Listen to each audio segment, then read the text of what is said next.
Acontece que Saul tinha 4 filhos. 3 filhos desencarnam nesse combate.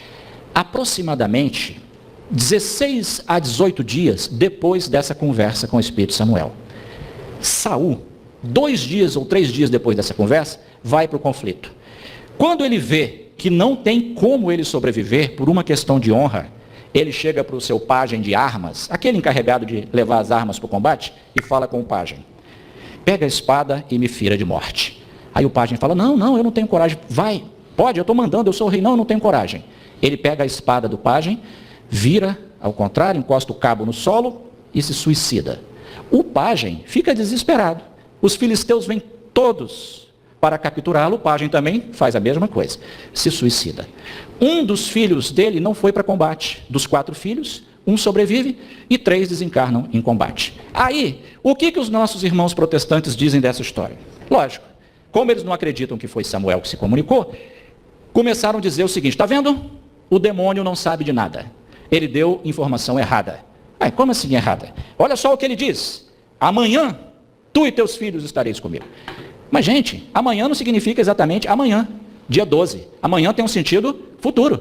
Amanhã, a gente até fala amanhã ou depois, né? Pode acontecer daqui 10, 20, 30 dias, sem problema nenhum. E o fato dos filhos terem desencarnado adiante também está dentro do espaço de tempo do amanhã.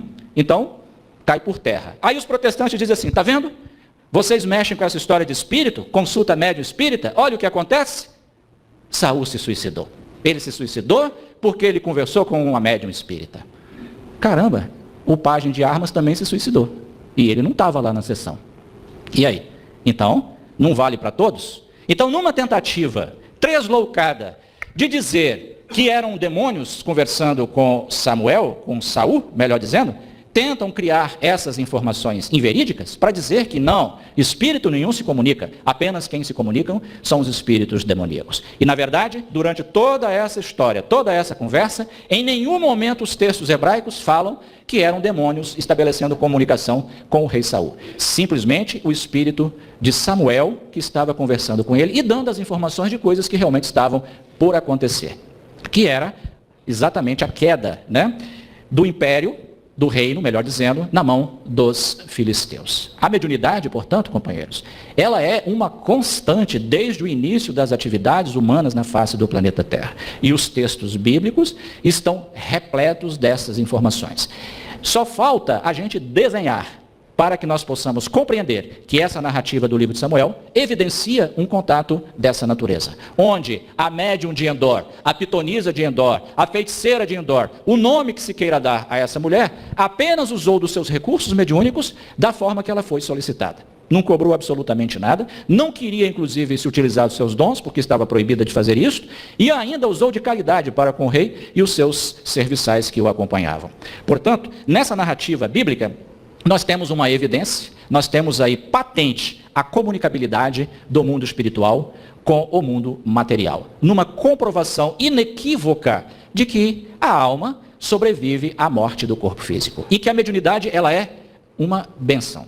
Já que Kardec define no livro dos médiuns, editado em 1861, que todos nós somos médiuns, porque todos nós sentimos em maior ou menor escala a presença dos espíritos, todos nós nos mantemos conectados com o mundo espiritual, de uma forma ou de outra.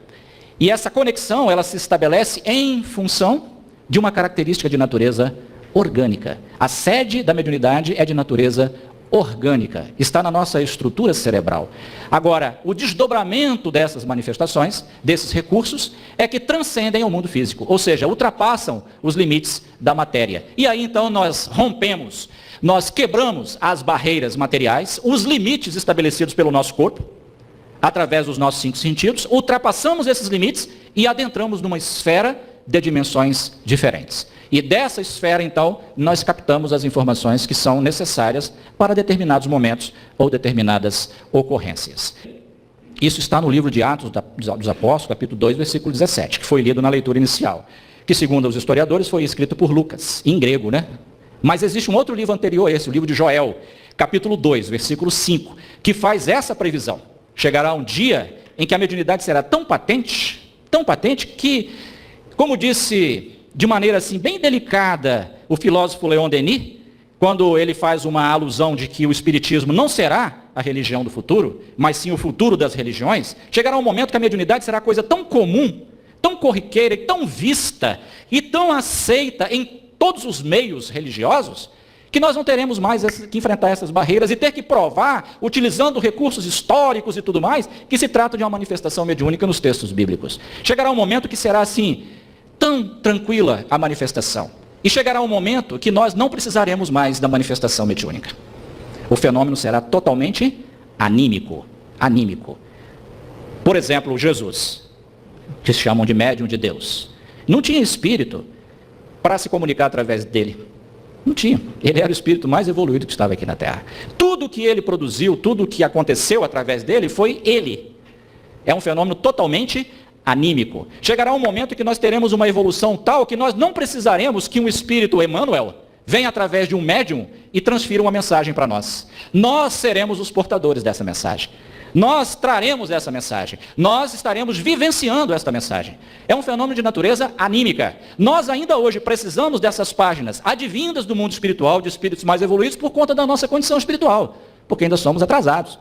Mas o dia que nós evoluirmos, não precisaremos mais do fenômeno mediúnico. Nós seremos totalmente portadores de fenômenos anímicos. Nós produziremos os fenômenos por conta da nossa própria capacidade interior.